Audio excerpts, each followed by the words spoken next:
My name is Sarah, and this happened last year when my husband and I bought our first starter home together. We're an interracial couple, which is relevant to the story.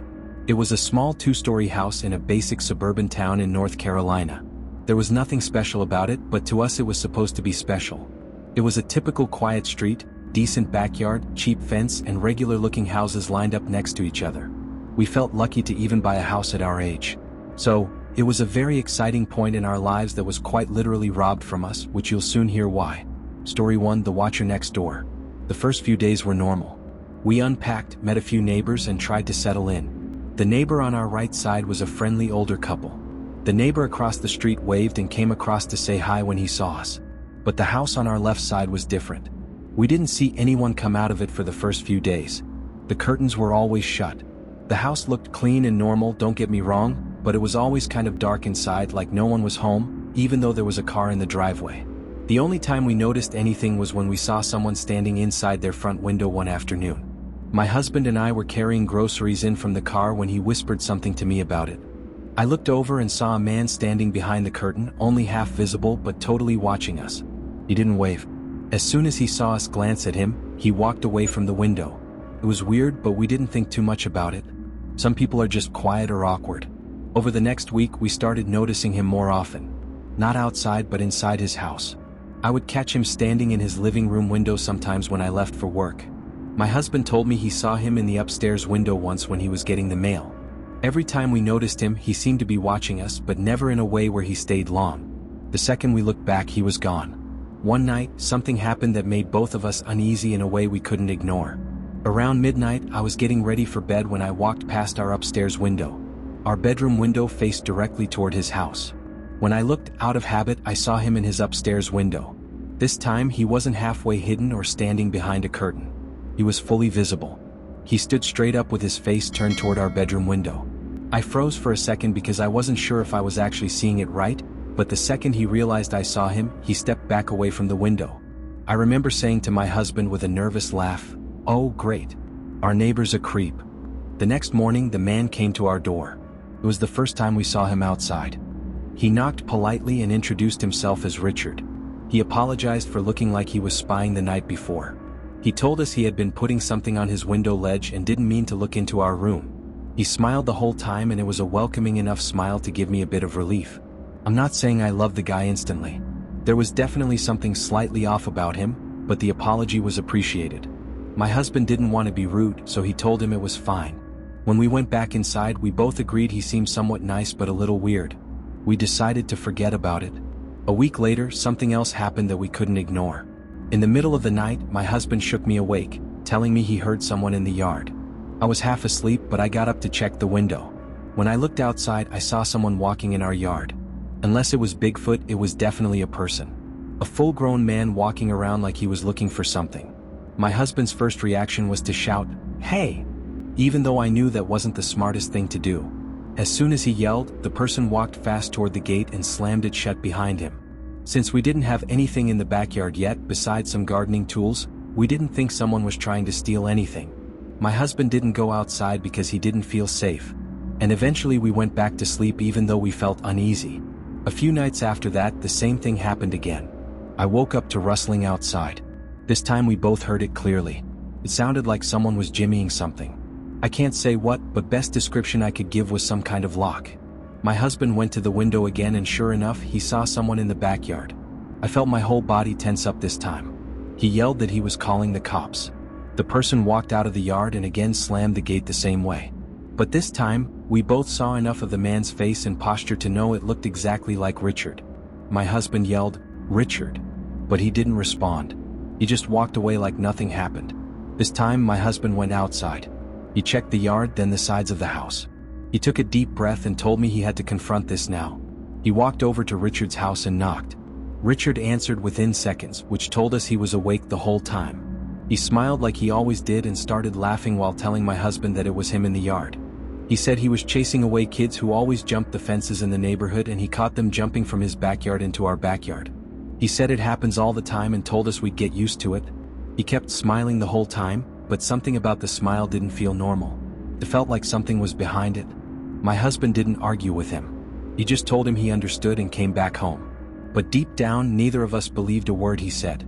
The next day, Richard came over again and invited us to come to his house for dinner the next night, which would be a Friday. We felt like saying yes would at least clear the awkwardness between us and we could just be cordial neighbors. We went to his house around 7 p.m. that Friday. The second we walked in, the atmosphere felt uncomfortable. Richard seemed relatively intoxicated and got only more drunk as he kept sipping more wine. He had ordered Italian food and made a little weird comment like, "I wasn't sure what you people eat," then laughed. He made little passive-aggressive comments here and there. Eventually, the food arrived and he paid and we offered to help him set up the table, but he almost yelled when he said no. The whole dinner felt tense. Then, as he finished more and more wine, he started acting more differently. He started making rude comments that were less passive and more direct. He said things that made it pretty clear he didn't like that an interracial couple moved into the neighborhood. At first, we tried ignoring it, hoping it would stop. But then he got louder and more angry. I mean it. He actually started getting himself angry as he talked about how this town had a history and traditions. He started saying things that made both of us feel unsafe, honestly. Then he told us that it was in fact him going into our backyard those nights. He didn't deny it or try to hide it. The climax of the night was when he yelled at us that we were not welcome there and that the neighborhood wasn't for people like us. At that point, we didn't say anything. We just stood up and left. We walked back to our house as fast as we could. We didn't even talk about it until we were inside with the doors locked. We didn't know what to do except go to the other neighbors. So, we walked door to door asking them about Richard. Some of them were shocked when we told them what happened. Others weren't surprised at all. A few people told us Richard was a drunk whose wife left him years ago. It didn't make us feel any better because we were living next to him now. We tried to avoid him after that. We didn't look at his house. We didn't go outside unless we had to. But how long could you avoid your next door neighbor? Every night felt tense, like he could be watching us or trespassing again. Then one night, a brick was thrown through our downstairs window. It shattered glass all over the living room. We both jumped out of bed when we heard it. When my husband ran downstairs, the brick was lying on the floor.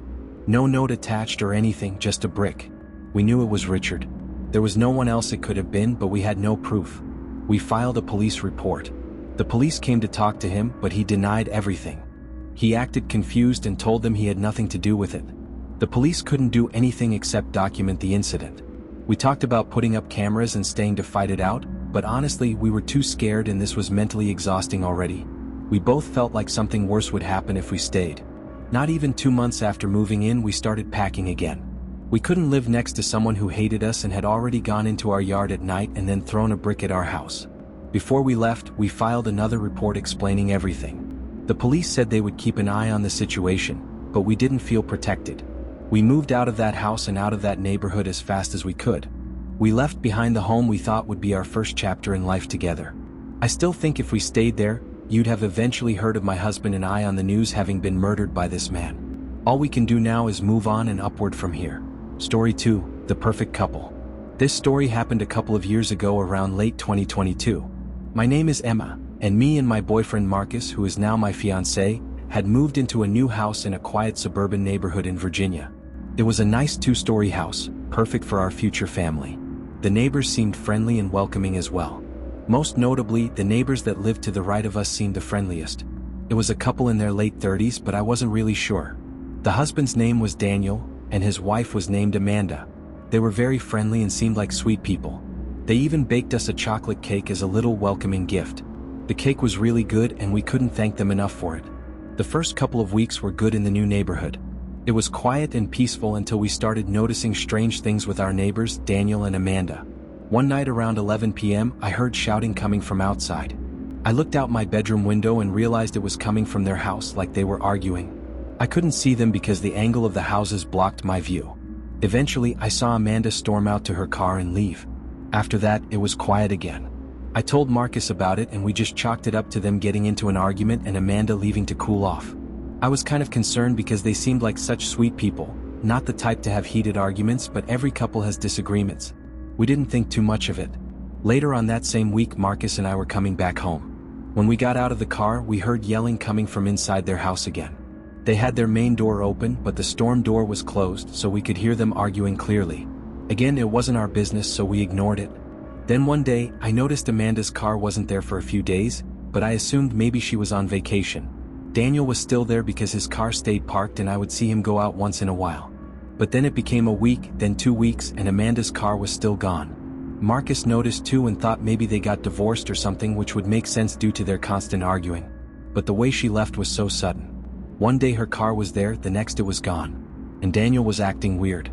Every time we saw him, he would try to avoid us. He wouldn't wave like neighbors usually do. And the rare times I talked to him, he would talk fast and try to end the conversation as soon as possible, like he was nervous. Something was definitely up with him. After 3 weeks of Amanda being gone, I decided to go over and ask Daniel how things were. Marcus argued against it, saying it wasn't our business and to leave it alone. But curiosity got the best of me and I knew he was curious too. So I rang his doorbell. I knew he was home because his car was there. It took him almost 3 minutes to answer, and when he did, he looked off. He was sweating like he just ran a marathon, and he had this weird forced smile like he was hiding something. I asked him about Amanda and why I haven't seen her or her car in a while. He hesitated and said, she just went to go stay with her mom for a while out of state because she's very sick and she's looking after her. I felt like that was a lie, but I didn't question it. I might have believed him if he wasn't acting so strange. I then asked why he was sweating so much, and he said he was doing workouts upstairs. He was speaking really fast like he was rushed or nervous, but then something happened that made my heart drop. I heard a voice scream from somewhere inside the house. I wasn't exactly sure where, but I was almost positive it was a woman's voice yelling for help. I asked what that was, and Daniel quickly said, "Oh, I'm playing a movie upstairs and forgot to pause it." That made no sense since he had just said he was working out upstairs. I just said okay and told him I would catch him later. I went back home and told Marcus everything. He was just as concerned as me and told me to call the cops. I did, and I requested to stay anonymous even though Daniel would probably know it was me. I told the dispatcher that I heard something in my neighbor's house and wanted them to do a welfare check. Eventually, an officer pulled up. About 10 minutes later, I heard sirens and saw 5 police cars and an ambulance. Marcus and I rushed outside. Officers were everywhere. Daniel was being taken away in handcuffs while Amanda was being rushed to the ambulance on a stretcher. We later found out Daniel and Amanda had been in an abusive relationship and things had escalated badly. Daniel kept her locked in the basement for weeks. I didn't even know they had a basement down there. He would assault her, abuse her, and do horrible things. He even sold her car to make it look like she wasn't home. When I heard that scream while talking to him, it turned out he had stabbed her multiple times because she had made noise when he told her to be quiet while he answered the door. That explained why he was acting so strange. Unfortunately, Amanda didn't survive and passed a couple hours later. As Daniel was being escorted into a police car, he looked directly at me and said, "I know it was you who called them and you'll regret this." I wanted to laugh it off if the situation wasn't so messed up, knowing he would be behind bars for a long time. It's crazy how you never know who people truly are behind closed doors. Daniel seemed like a friendly, normal guy, and so did Amanda. They seemed like a great couple, but obviously they had serious issues hidden underneath. Fast forward a couple nights after the incident. I woke up in the middle of the night. It was dark and I saw the silhouette of a person. As my eyes adjusted, I saw that it was Daniel. My heart dropped. He said, "I told you would regret this." He was holding a knife. I tried talking him down, telling him to calm down and just talk, but he didn't respond. I pressed myself against the headboard. Then out of nowhere he lunged at me. I screamed and then I woke up for real. I was breathing heavily and Marcus was beside me. He asked what was wrong and I said it was just a bad dream. He went back to sleep but I couldn't. The fact that I dreamed about my neighbor who murdered his wife breaking into my house to kill me chills me to this day. Most dreams fade, but this one stayed vivid, and the words he said in the dream were the exact same ones he said while being taken away in cuffs. I never told Marcus about this dream. I don't know why. I guess because he might think I'm crazy or it would just stress him out. Eventually, after we got engaged, we moved to another part of town. It's a nice, quiet neighborhood and a great house, but the whole event traumatized us. Knowing we lived next to a murderer still haunts us. Story 3, The Voice Through the Wall. My name is Jessica and this happened 2 years ago when I was 25 and living in a duplex in Brooklyn, New York. It was a small old house that looked divided right down the middle. I rented the left side and some man rented the right side. I never met him. I never even saw him. The landlord said he kept to himself and worked nights, so it didn't concern me. My bedroom was on the second floor, and the wall of my bedroom was the same wall as the neighbor's bedroom. If I pressed my ear up to the wall, I could hear faint movements on the other side sometimes. But that's to be expected in New York City. The first week that I lived there, nothing strange happened. I worked long hours, came home tired, ate something simple and went straight to bed. I was just happy to have my own place. And then one night things began. I was lying in bed scrolling on my phone when I heard what sounded like a man talking, but it didn't sound like a normal man's voice. It was high-pitched like someone trying to talk in a fake voice. It was faint and it was being spoken from the other room, but the wall was so thin that it felt like the person was standing right next to me. I couldn't understand what he was saying. It was just this weird high voice mumbling. I tried to ignore it. Maybe he was on the phone or maybe he was watching something on TV. Eventually, the mumbling stopped and I fell asleep. A few nights later though, the mumbling came back, but this time it was louder and this time it was definitely a man talking. I pressed my ear lightly to the wall and listened. It didn't sound like he was on the phone. It sounded like he was talking to himself. I didn't know whether to laugh or be slightly creeped out. To block the noise out, I put the blanket over my head. I had work early the next morning and I needed sleep. I think that was the first night I realized I did not like living there alone. 2 weeks after that, the knocking started. I was lying in bed again, half asleep, when I heard 2 taps on the wall right next to my head. It was so close that I flinched like someone was touching me. I sat up and waited a few moments in silence. And then there were 2 more identical taps on the wall from the other side. I knew for sure that it was not a house-settling noise that could just easily be explained away. I rolled away from the wall and sat there shaking. I kept waiting to hear something else, but it went quiet. I wanted to knock back, but I realized that acknowledging it would likely make it worse. The next morning, I told myself it was not a big deal and that I was overreacting. Over the next week, the knocks continued. Sometimes soft, sometimes harder, always at night and always when I was trying to sleep. One night, it went on for so long that I put in headphones and turned on a loud fan. I remember lying awake thinking about how thin the wall was, how close his room was, how close he was. He could literally be lying just 2 feet away from me. It scared me more every night. But still, the knocks could have just been him sitting against the wall and accidentally banging or tapping the wall with something. But then came the night that everything changed.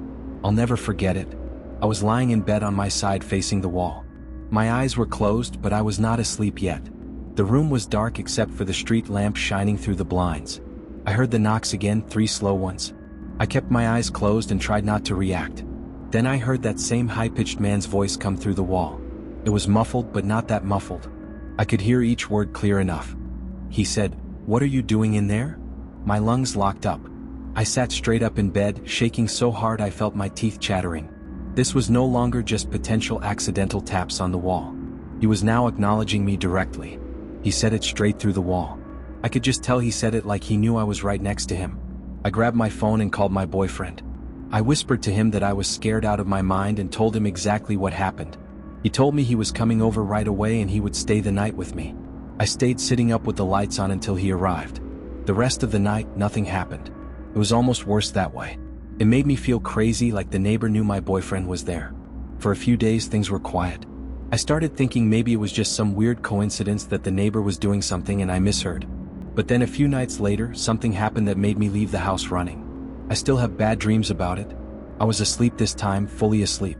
I don't know what time it was when I woke up, but I woke up fast. Something snapped me awake.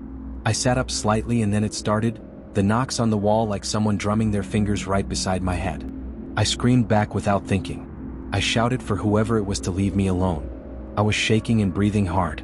I think mustering up the courage to finally yell back spiked my adrenaline. I don't know exactly what I expected next, but I will tell you what did happen next.